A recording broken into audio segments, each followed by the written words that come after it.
बढ़ते आगे, सीरिया के पूर्व राष्ट्रपति बशर अल असद की मौत की सजा इन्हें दी गई है। दारा हिंसा मामले में कोर्ट ने बड़ा फैसला सुनाया है। असद पर सुनियोजित हत्या का आरोप साबित हुआ है। पूर्व सुरक्षा प्रमुख आतिफ नजीब को भी डेथ पेनल्टी दी गई है। नजीब पर हत्या और यातना के अपराध साबित हुए। 2011 की घटनाओं को कोर्ट ने माना मानवता के खिलाफ अपराध।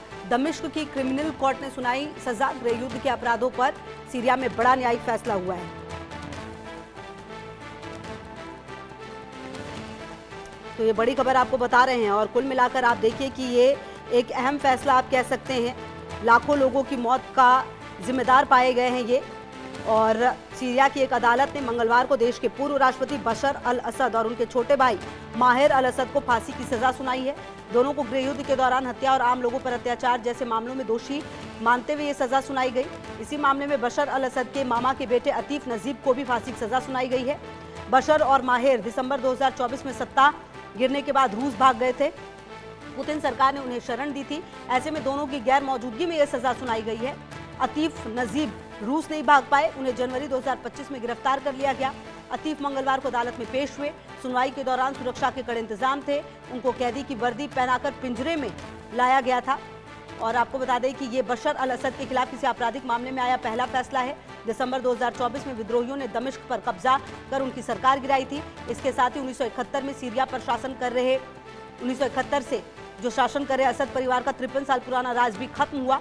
सरकार गिरने से ठीक पहले बशर अल असद ने देश छोड़ दिया था। और मेरे साथ अतुल मेरे सहयोगी।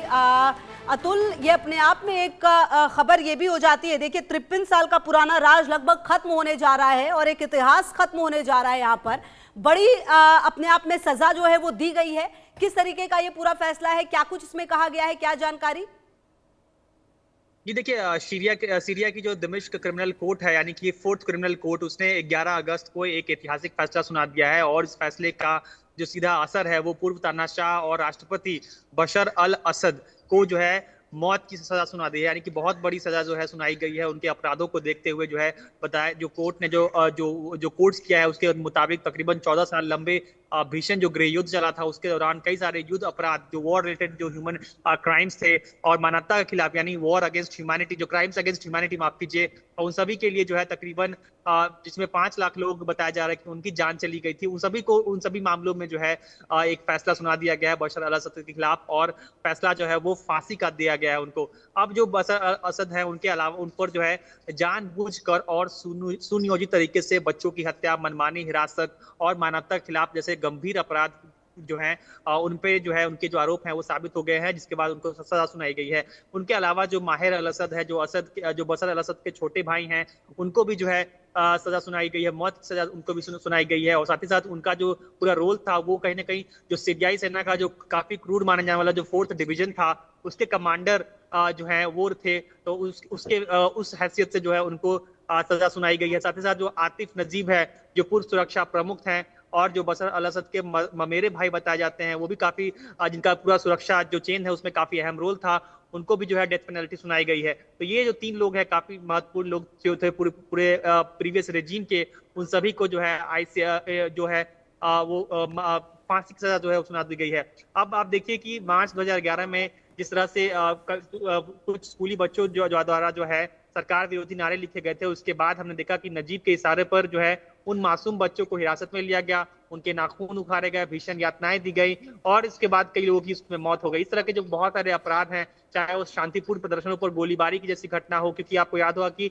इस तरह की नजीब की सेना ने एक बार जो है विरोध में उतरी शांतिपूर्ण भीड़ पर जो है काफी उमारी मॉस्क के आसपास काफी जो है गोला बारूद से हमला किया था, जिसमें जो है काफी भारी संख्या में जो लोग जो है वो उनकी मौत हुई थी। उसके बाद पूरा एक गृह युद्ध सा जो है वो पूरी देश में जो है वो छा गया था। तो इस तरह की तमाम जो है काफी जो गंभीर अपराध थे उन सभी को जो है न्यायाधीश फखरुद्दीन अल अरियन ने टीवी पर जो इनफैक्ट ये जो पूरा जजमेंट था इसको टीवी पर भी प्रसारित किया गया था। तो आप देखिए, सत्ता बदलने के बाद बशर अल असद की किस्मत किस तरह बदली है कि उनके खिलाफ जो फैसला आया है उसको टीवी पर भी जो है सरकारी एजेंसियों ने जो है प्रीमियर किया है, लगातार लाइव स्ट्रीमिंग किया है।